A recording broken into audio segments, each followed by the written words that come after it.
This is Pioneer's CD-ME300 Marine Remote Control.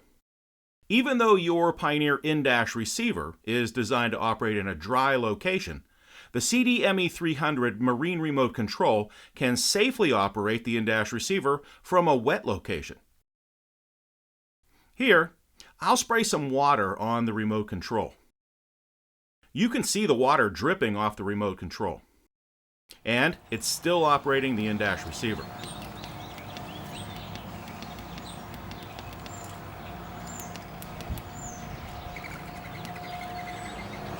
Here, I'll splash a lot more water on the remote control.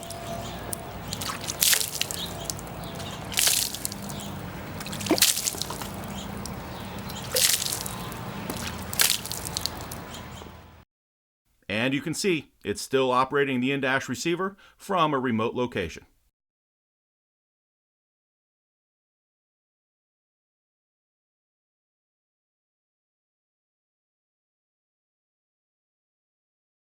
The CD-ME300 Marine Remote Control is an IPX7 rated product. An IPX7 rating means the product is splash resistant and water resistant at a submerged depth of up to 1 meter for a duration of up to 30 minutes when properly installed. Let's take a look and see what's in the box. Okay, we got a little flap here. Open this. There we go. All right, the first thing I get here is the owner's manual and warranty card. There's the owner's manual. And the next thing I have here, I'm going to pull out the remote control. That's what's next here. And we'll take a detailed look at the remote control a little later in the video. Next we have some mounting hardware, and we're going to pull out this whole kind of package here. And we have the wire harness that runs from the Marine Remote Control up to the Pioneer in-dash receiver.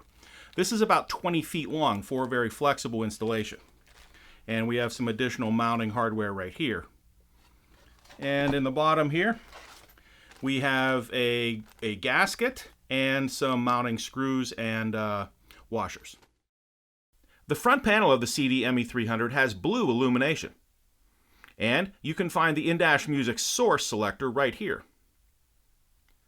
You can use these buttons to advance or rewind the track or to find radio stations. The volume control is over here, and the system mute is at the top.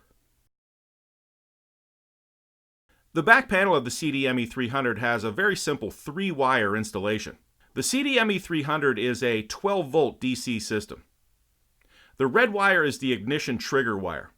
This should connect to the boat's ignition system at 12 volts DC. Even though you may see a rating label on the fuse holder here for 32 volts, you can be certain that the CD-ME300 operates at 12 volts DC. The black wire is the ground for the system. The 3.5mm plug here should be connected to the extension cable included with the CD-ME300 remote control. The extension cable is about 24 feet in length and should plug into the back of your Pioneer Marine in-dash receiver. You can see where it plugs into the back of the receiver here. Also included is an aluminum installation mounting bracket with mounting screws and a gasket. With the gasket in place, firmly tighten the mounting screws to hold the remote control in place and seal out the water.